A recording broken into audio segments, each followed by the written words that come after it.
All right, good morning, everyone. Really happy to be here. I'm excited to share with you all what the Marine Corps is doing. I was here for AI Talks, I think, earlier this year, so we've done a lot since then and excited to get started. So 2 years ago, the Marine Corps realized we needed a strategy for AI. AI is moving fast. We're not moving fast enough to keep up.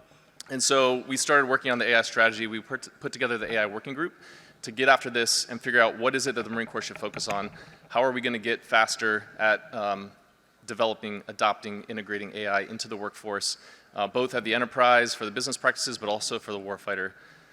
And so we developed the Marine Corps' AI strategy, comprised of 5 goals. Really nothing new. I think this is kind of the standard, but it aligned very well with the Marine Corps and what we need to do, which is identifying the right use for AI. We're not doing AI just to do it. We're not trying to find the problem after we get the solution, but aligning it to our mission, developing the workforce that's needed to really be able to do the work, developing, maintaining, managing these systems, and identifying even what the right use case is to apply it. And then being able to deploy it at scale, things like data, challenges that we have, getting our data right, having the infrastructure that supports machine learning at scale and at speed, being able to do this both in the cloud when we have cloud resources, but also at the edge when we're on an island chain and we don't have that access for a variety of reasons. And then the governance to ensure that we're doing it in compliance with the requirements and also resource alignment. And then partners and collaboration, partnering with our joint service, partnering with industry and academia. So that was the strategy. We published that last year, July 2024, and immediately rolled into the AI implementation plan because, like it was said earlier, policy is nothing without execution. So we spent about 10 months developing this plan, and that was signed April of this year and published, and since then we've really taken off getting after these things. And even immediately following that was the America's AI Action Plan, which really just supported and accelerated the work that we're doing. So the main effort of this implementation plan is deploying digital transformation teams across the service, and we're doing it in a pilot phase first. And this is really largely mirrored off of the success that we've seen in industry where they've done digital and AI transformation successfully. Companies like McDonald's, not a traditional tech company, but they've digitally transformed their enterprise to be effective and still relevant today.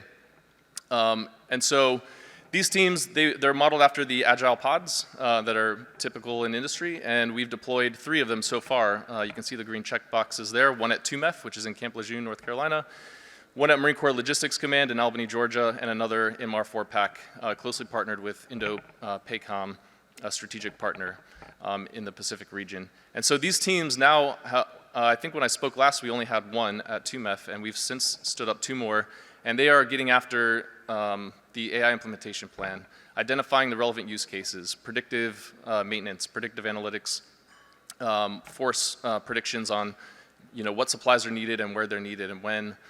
And then looking at generative AI and other ways that we can bring that to the service and how we can integrate that into the workflows and the processes that we have that are antiquated and not sufficient for the work that we need to do. And so these teams are meant to do 2 things: deliver AI solutions to their command and also integrate back into headquarters of the Marine Corps so that we understand as we develop policies, as we identify the requirements, and we deliver capabilities, what those teams need to be successful and how they're going to be able to do the work that we're telling them and asking them to do. Another part is training education in the workforce. That is critical, and since signing this implementation plan, our training and education command immediately stood up a campaign plan to identify what is needed to educate and train the entire Marine Corps in data, AI, and disruptive technologies.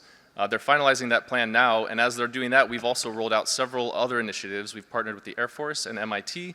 We have 2 Marines there right now that are in an AI fellowship, and we stood up our own Marine Corps AI fellowship partnering with the Naval Postgraduate School, where these Marines are going out for 5 months. They're partnering with these academic institutions, and they're bringing Marine Corps problems that they believe AI can solve, and they're working on it for 5 months and bringing that back to the command.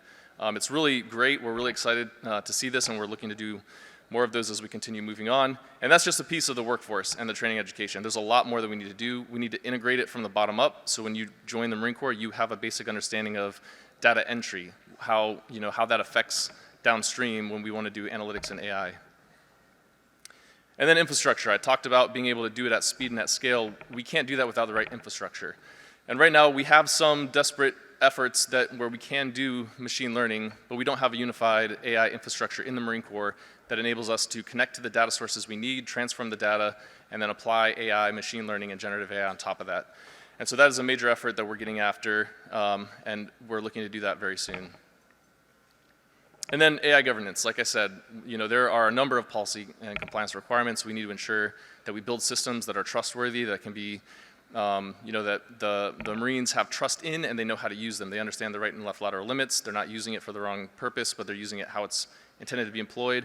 And then ensuring that we're being responsible with US dollars and that we are applying those dollars in aligned and unified efforts and not in isolated silo situations.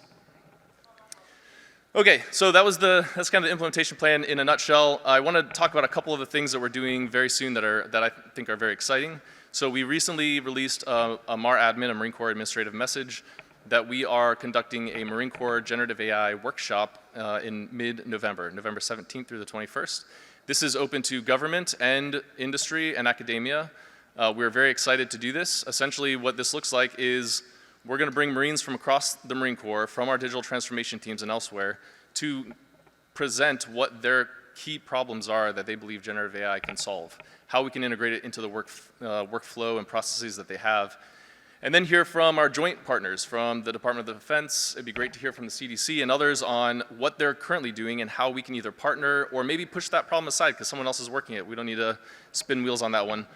And then hear from industry and academia. What work are they doing with the DoD, with the Marine Corps, and what aren't they doing that we could be doing so that we can understand what's in the art of the possible, what should we be focused on as we now understand the problems, we've heard some of the solutions, and then the last day will be government only, sorry for those that can't attend that, but that's going to be government only so we can really figure out what is the North Star in generative AI for the Marine Corps. We've got the problems, we've got a list of solutions, what is it that we need to focus our efforts on to really get generative AI impactful and into the hands of the Marines quickly. And then there's a number of other initiatives that we're doing. I mentioned the fellowship program. We've got 2 fellowships now, new fellowships in AI that Marines are in right this minute working on problems that they're going to bring back to their command and either have a prototype, have a solution that's ready to go, but be able to really accelerate what the art of the possible is in their commands and their workspace.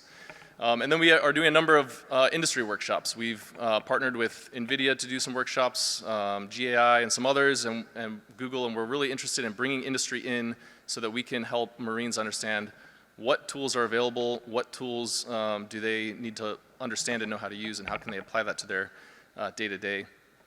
And then we're looking at doing a pilot with Microsoft, so we're really trying to get after how we can best bring this to the Marines and how we can employ it. And then I mentioned the generative AI workshop. So we're doing a lot of things, and we're really excited to continue partnering, to continue growing, and to build our workforce so that we can really deploy these capabilities in a way that makes sense, that impacts the Marines, and ultimately makes them more effective, more lethal, and more able to do their job. So with that, I thank you. Hoorah!